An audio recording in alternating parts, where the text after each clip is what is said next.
රුසියාව යුද්ධය නැවැත්වීමට ක්‍රියා කළේ නැතිනම් රුසියාවට එරෙහිව දැඩි තීරුබදු පනවනවා කියලා ඇමරිකාව පවසනවා. මේ වෙනකොට ජාත්‍යන්තර විසින් රුසියාවට දැඩි ආර්ථික සම්බාධක ගණනාවක්ම දාලා ඉවරයි. ඉතින් මේ වෙනකොටත් යුක්‍රේන යුද්ධය නිසා රුසියාව දැඩි ආර්ථික අර්බුදයක් අසල ඉන්නවා කියලා සමහර ආර්ථික විශේෂඥයන් පවසනවා. කොහොම නමුත් මේ වෙනකොට රුසියාව තුළ ඊට සාර්ථකව පිළියම් යොදලා තියෙනවා. ඉතින් රුසියාවට බලශක්තිය සම්බන්ධයෙන් ගැටලුවක් නැහැ. ඒ නිසාම උන්ට ලේසිය උන්ගේ ආර්ථිකය ස්වයංපෝෂිත කරන්න. ඒ වගේම බොහොමයක් බඩු භාණ්ඩ රුසියාව තුළම නිර්මාණය කරනවා. ඒ වගේම ඉන්දියාව, චීනය සහ ඉරානය වගේ ගොඩක් රටවල් තියෙනවා රුසියාව සමග වෙළඳ සම්බන්ධතා පවත්වන.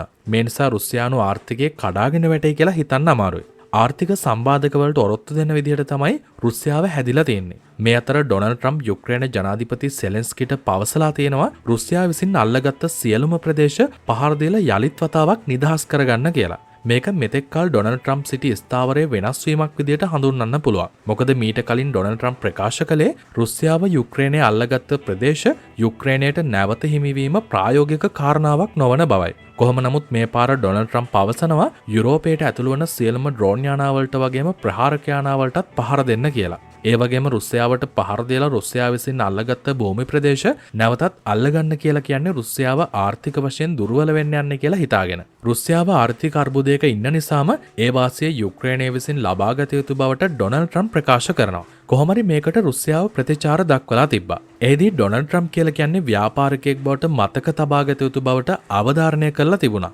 ඇමරිකාව උත්සාහ කරන්නේ යුරෝපයම ආර්ථික පැත්තෙන් අස්ථාවර කරලා ඒකෙන් වාසි ගන්න කියලා තමයි රුසියාව පවසන්නේ. එතකොට ඇමරිකාවට පුළුවන් ඉහළ මිලකට ඇමරිකානු අවියායුධ සහ ඉන්ධන යුරෝපයට විකුණන්න. යුරෝපය සහ රුසියාවේ සතුරුකමින් වැඩිපුරම වාසි ලැබෙන්නේ ඇමරිකාවට බව රුසියාව සඳහන් කරනවා. කොහොමරි මේ වෙනකොට රුසියාව විසින් යුක්‍රේනයේ 20%ක ප්‍රදේශයක් පාලනය කරනවා. ඒ කියන්නේ ආසන්න වශයෙන් ලංකාව වගේ දෙගුණයක්. සමහර අය හිතාගෙන ඉන්නවා 20%ක් කියලා කියන්නේ පුංචි ප්‍රමාණයක් කියලා. ඒත් ඒක බලන්න ඕනේ යුක්‍රේනයේ විශාලත්වයට සාපේක්ෂව. ඇත්තටම කිව්වොත් යුක්‍රේනය කියලා කියන්නේ පුංචි රටක් නෙවෙයි. ලංකාව වගේ 10 ගුණයක් විතර විශාල රටක්. ඉතින් මේ වගේ භූමි ප්‍රදේශයක් නැවත රුසියාවෙන් ගන්න එක ප්‍රායෝගික දෙයක්ද කියන එකත් ඉතාමත්ම සැකසහිත කාරණාවක් වෙනවා. කොහොමරි මේ සිද්ධ වෙන දේවල් වලින් තේරෙන දේ තමයි රුසියාව හදන්නේ යුරෝපයේම ලොකු යුද්ධයක් සඳහා තල්ලු කරන්න. ඒකෙන් ලොකුම වාසිය ලැබෙන්නේ ඇමරිකාවටම තමයි. මේ අතර රුසියාව විසින් නේටෝ රටවල් වල ගුවන් යානාවල GPS හැක් කරනවා කියලා චෝදනා කරනවා. කොහොමරි මේ වගේ දේවල් සිද්ධ වෙච්ච පළවෙනි අවස්ථාව මේක නෙවෙයි. පසුගිය දවස් කිහිපය තුළම මේ විදිහට යුරෝපීය ගුවන් යානාවල GPS හැක් කළා කියලා රුසියාවට චෝදනා එල්ල වෙලා තියෙනවා. GPS විතරක් නෙවෙයි. යුරෝපය පුරා ගුවන් තොටුපළවල් වල ඉලෙක්ට්‍රික් සිස්ටම් හැක් කරන්නත් රුසියානු හැකර්වරුන් කටයුතු කරලා තිබ්බා. කොහොමරි රුසියාවේ ඉන්නේ ඉතාමත්ම දක්ෂ හැකර්වරු කණ්ඩායමක්. කොහේ හරි තියෙන පරිගණක ජාලයක එක පරිගණකයකට ඔවුන්ට ඇතුළත් වෙන්න පුළුවන් කියලා කියන්නේ ඔවුන්ට මුළු නෙට්වර්ක් එකම ඒ හරහා ඇක්සස් කරන්න පුළුවන්. බොහෝ වෙලාවට ෂෙල් ඇටැක් තමයි මේ සඳහා රුසියානු හැකර්වරුන් පාවිච්චි කරන්නේ. ඒ වගේම යුරෝපයේ නේටෝ කඳුරු වලට ඉහළින් මේ වෙනකොට හඳුනානුගත් පියාසර වස්තුන් කිහිපයක් දිස් වෙලා තියෙනවා. ඉතින් මේවා රුසියානු ඩ්‍රෝන් යානා කියලා තමයි සැක කරන්නේ. මේ හා සමගාමීව ලෝකයේ ස්ථාන රැසකින් අභිරහස් ඩ්‍රෝන් යානා දිස් වෙලා තියෙනවා. මේවා කොච්චර අභිරහස්යවද කියලා කියනවනම් මේවා ආවේ කොහෙන්ද ගියේ කොහාටද කියලා හොයාගන්න බෑ කියලා වාර්තා වෙනවා. ඒ නිසා මේවා වෙනත් රටකින් එවපු ඩ්‍රෝන් යානාද එහෙම නැතිනම් හඳුනානුගත් පියාසර වස්තුන්ද ඒ කියන්නේ පිටසක්වල යානාද කියලා සැකයකුත් මේ වෙනකොට මතුවලා තියෙනවා. කොහොමරි මේ හඳුනානුගත් යානාවලට වෙඩි තියලා විනාශ කරන්න කියලා අණ ලැබුණත් හදිස්සියෙම මේවා අතුරුදහන් වෙලා යාම කාගෙත් පුදුමයට ලක්වුණු කාරණාවක් බවට පත් වෙලා තියෙනවා.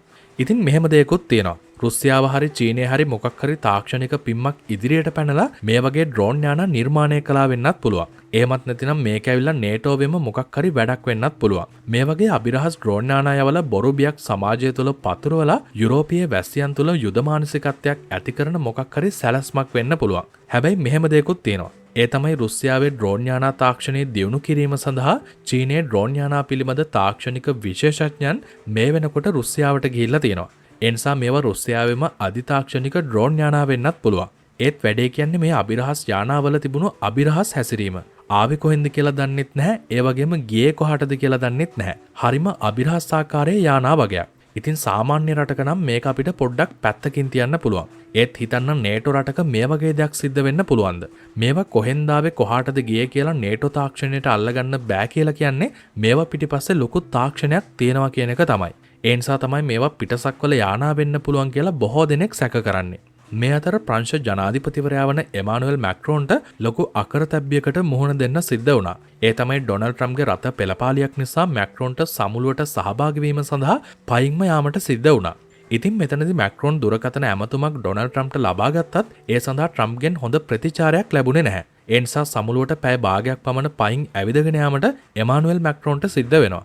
කොහොම හරි ඩොනල්ඩ් ට්‍රම්ප් මේක සැලසුම් සහගතව කරපු දෙයක් කියලා තමයි මේ වෙනකොට වාර්තා වෙන්නේ. ඒකට හේතුව තමයි ගාසාවල ප්‍රශ්නය. ප්‍රංශය මේ වෙලාවේදී නිදහස් පලස්තීනය පිළිගන්න යනවා කියලා වාර්තා වෙනවා. අන්න ඒ නිසා තමයි ට්‍රම්ප් මේ විදිහට වැඩ කරන්නේ.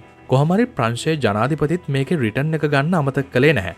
ඔහු සමුළුවේදී එක ප්‍රකාශයක් කළා. ඩොනල්ඩ් ට්‍රම්ප් යුද්ධ 7ක් නැවැත්තුවාට වැඩක් නැහැ. පුළුවන් නම් ගාසාවල යුද්ධය නතර කරන්න. මේක කරන්න පුළුවන් එකම කෙනා ඉන්නේ. ඒ තමයි ඇමරිකානු ජනාධිපති ඩොනල්ඩ් ට්‍රම්ප්. ඩොනල්ඩ් ට්‍රම්ප් මේ යුද්ධය නැවැත්තුවොත් ඔහු නොබෙල් සාමත්‍යාගය සඳහා සුදුසුයි කියලා අපි හිතනවා. ඉතින් ප්‍රංශ ජනාධිපති එමානුවෙල් මැක්‍රෝන් මේ විදිහට දෙයක් කියන්නේ ඔහු එක දෙයක් හොඳාකාරවම දන්න නිසා. ඒ තමයි ඇමරිකානු ජනාධිපති කීයටවත් ඊශ්‍රායලය අකමැති දෙයක් කරන්නේ නැහැ. මේක ඩොනල්ඩ් ට්‍රම්ප්ට විතරක් නෙවෙයි. මීට කලින් හිටපු ජනාධිපතිවරුන්ටත් පොදු කාරණාවක්. කිසිම ජනාධිපතිවරයෙක් ඊශ්‍රායලයට උඩින් යන්නේ නැහැ. මේ අතර නේපාලයේ ඇති වුණා වගේ විරෝධතා රැල්ලක් ඉන්දියාවේ උතුරු ප්‍රදේශයේ පිහිටලා තියෙන ලඩාක්වල ඇති වෙලා තියෙනවා. කොහොම හරි මේක ප්‍රචණ්ඩශීලී වී තිබෙන අතර මේ නිසා ඉන්දියාව මේ ප්‍රදේශයට ඇඳිරි නීතිය දාලා තියෙනවා. ඉතින් මේ ලඩාක්වල ජීවත් වන ජන සංයුතිය වෙනස්. ගොඩක්ම ඉන්නේ බෞද්ධ සහ මුස්ලිම් ජනතාව. ඒ නිසා මේක ලඩාක් ප්‍රදේශයට විතරක් සීමා වෙන්නත් ඉඩ තියෙනවා. එහෙම නැතිනම් සමහර විට මේ විරෝධතා ඉන්දියාව පුරා පැතිර යන්නත් පුළුවන්. මොකද හැම එකකම නොවුනත් සමහර විරෝධතා පිටුපස බාහිර බලවේග තියෙන්න පුළුවන්. ඉතින් මතු පිටින් බලපුවාම මේවා පේන්නේ නැහැ. කොහොම හරි බාහිර බලවේග මේ සඳහා යොදාගන්නේ සමාජය තුළ පවතින පොදු පීඩනයන්. ඒ නිසා උඩින් බලන කෙනෙක්ට මේ දේ තේරෙන්නේ නැහැ. ඔවුන් හිතන්නේ සමාජය තුළ තිබුණු පීඩනයන් නිසාම මේක සිද්ධ වුණා කියලා. ඉතින් මේ හා සම්බන්ධව ඔයා හිතන්නේ මොනවද කියලා අනිවාර්යයෙන්ම පහලින් කමෙන්ට් එකක් දාන්න අමතක කරන්න එපා.